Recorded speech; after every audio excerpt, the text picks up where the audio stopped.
Hello, আসসালামু আলাইকুম everyone. আশা করি সবাই ভালো আছেন, আমিও ভালো আছি। তো আজকে যে বিষয় নিয়ে কথা বলবো, ফিজি নিয়ে কথা বলবো। অনেকে আমাকে ফেসবুক পেজে আমাকে মেসেজ করেন, আমাকে ইউটিউবে কমেন্ট করেন যে ভাই ফিজিক্যালি একজন মানুষের মাসিক কত টাকা খাবারের প্লাস তার যেই পার্সোনাল যে খরচ, এখানে কত টাকা খরচ হয়, আজকে এই বিষয় নিয়ে কথা বলবো। তো ভিডিওটা শুরু করার আগে বলতে চাই, যারা এখন আমার ইউটিউব চ্যানেল সাবস্ক্রাইব করেন সাবস্ক্রাইব করে নেবেন, আর যারা এখন আমার ফেসবুক পেজে ফলো করেন অবশ্যই একটা ফলো করবেন, আর ভিডিওটা যদি ভালো লাগে অবশ্যই একটা লাইক কমেন্ট শেয়ার করবেন।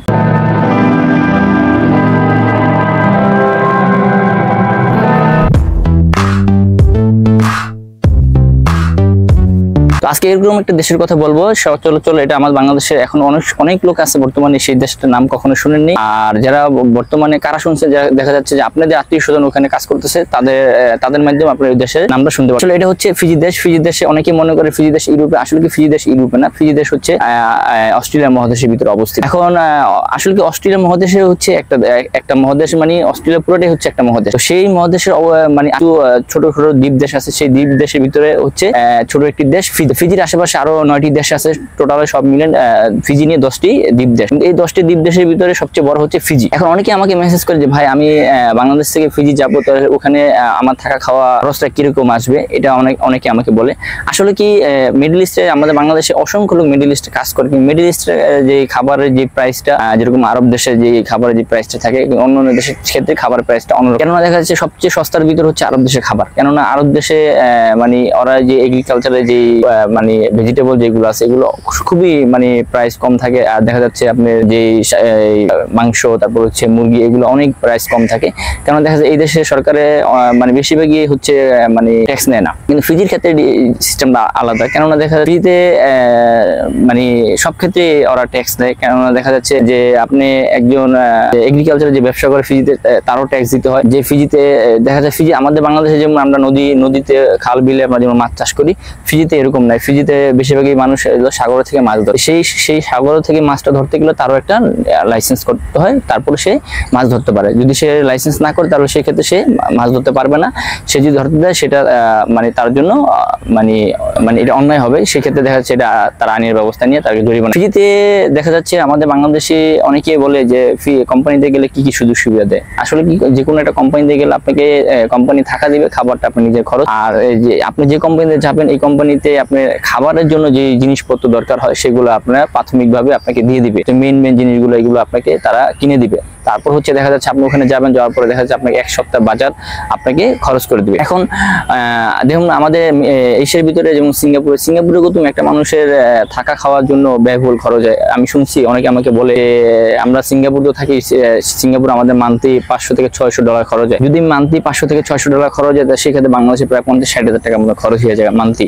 কিন্তু দেখা যায় সিঙ্গাপুরে ইনকামটাও বেশি থাকে, তো ইনকাম বেশি হলে দেখা যায় তাদের খরচটাও একটু বেশি হয়। তো ফিজির ক্ষেত্রে এরকম না, ফিজির ক্ষেত্রে দেখা যাচ্ছে আহামরি কোনো ইনকাম নাই। ফিজির ক্ষেত্রে দেখা যাচ্ছে আপনি একজন এই যে লেবার হিসেবে কনস্ট্রাকশন সেক্টর যদি লেবার হিসেবে যান, তো সেই ক্ষেত্রে দেখা যায় আপনি খেয়ে মানে মাস শেষে আপনি সেভ করতে পারবেন 40 থেকে 50 হাজার টাকা আপনি সেভ করতে পারবেন। এটা বেসিক আপনি যদি ডিউটি করেন 8 ঘন্টা করে দৈনিক। আর যদি কোম্পানি থেকে যদি আপনাকে ওভারটাইম করে সেই ক্ষেত্রে ধর আপনার ইনকামটা একটু বেশি হবে। তো ফিজিতে আসলে ওভারটাইমটা খুব কম হয়, সব ক্ষেত্রে ওভারটাইম হয় না। কেন দেখা যাচ্ছে কিছু কোম্পানি সপ্তাহে 5 দিন কাজ করে, কিছু কোম্পানি সপ্তাহে 6 দিন। তো বেসিক 8 ঘন্টা করে কাজ ওখানে বেশিরভাগই হয়, কেননা ওভারটাইম ওখানে হয় না। ওভারটাইম হলে দেখা যাচ্ছে আপনাকে ওভারটাইম দিবে। তো অনেকে ওভারটাইম হিসাব করে ওখানে যায়, কিন্তু আমি সবাইকে বলবো যে আপনার ওভারটাইম হিসাব করে যাবেন না, আপনি বেসিকটা হিসাব করে তারপর ওখানে যাবেন। এখন আমাদের দেশে যেমন আমরা যেমন শাকসবজি মাছ কিনি, কিন্তু ওই দেশে শাকসবজি মাছের প্রাইস অনেক হাই। কেননা দেখা যাচ্ছে আসলে ফিজি দেশটা যেসব লোকেরা বসবাস করে তারা বেশিরভাগ হচ্ছে ভেজিটেবল খায়। সেই ক্ষেত্রে ভেজিটেবল ওখানে প্রচুর চাহিদা, সেক্ষেত্রে ভেজিটেবল দামটাও বেশি। সেই ক্ষেত্রে দেখা যাচ্ছে আমাদের বাংলাদেশে একজন মানুষ যদি সে মোটামুটি যদি ভালো খাবারও যদি সে খায়, তো সেই ক্ষেত্রে দেখা যাচ্ছে তার আপনি 10 থেকে 12 হাজার টাকার মতন খরচ যায়। এটা নেট বিল। আসলে কি ওয়াইফাই তো আছে, ওয়াইফাই দেওয়া সচরাচর সবাই ইউজ করতে পারে। কেন দেখা যাচ্ছে ওয়াইফাই যদি নিতে হয়, দেখা যাচ্ছে তাকে মান্থলি $200 থেকে $250 যদি হয়, তাহলে সেই ক্ষেত্রে দেখা যায় বাংলাদেশে প্রায় 12,500 থেকে 10,000 টাকা হয়ে যায়। যদি $200 আপনার মান্থলি যদি ওয়াইফাই বিলে আসে, সেই ক্ষেত্রে বাংলাদেশে 10,000 টাকা। তো একজন লোকে তো সেই ওয়াইফাই ইউজ করতে পারবে না। সেই ক্ষেত্রে দেখা যাচ্ছে সিমে ইউজ করে, সিমে দেখা যাচ্ছে আপনার মান্থলি প্যাকেজ আছে, 25 দিনের প্যাকেজ, 1 মাসে প্যাকেজ, সেই প্যাকেজগুলো হচ্ছে $20 আছে, $25 আছে ফিজিয়ান ডলার, যেটা $1 কনভার্ট করলে বাংলাদেশে 50 থেকে 52 টাকা হয়। তো মোটামুটি আপনি দেখা যাচ্ছে ওখানে যে ভেজিটেবল গুলা প্রাইস গুলো একটু অনেক হাই। আর দেখা যাচ্ছে আপনি যে মাংসের দিক থেকে যেটা গরুর মাংস, এটা অনেক সস্তা ওখানে। কেন দেখা যাচ্ছে মুরগির থেকে গরুর মাংসটা অনেক সস্তা। একটা মুরগি যদি আপনি ওখানে কিনতে চান, দেখা যাচ্ছে 1 কিলো 1.5 কিলো একটা মুরগি কিনতে গেলে আপনার 15 থেকে 16, 17, $18 লাগবে। তো একটা মুরগি দেখা যাচ্ছে আপনি একদিনই আপনি চলে যাবে।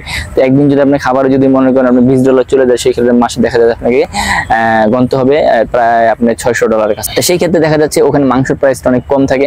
আর ভেজিটেবল মানে ওই দেশ তুলনায় ভেজিটেবল প্রাইসটা অনেক হাই। কিন্তু আমাদের বাংলাদেশে যারা মানে বেশিরভাগই যারা মানে ওখানে থাকে, মানে তাদের মান্থলি খাবার খরচ হয় 10 থেকে 12,000 টাকা নেট বিল সহ এটা।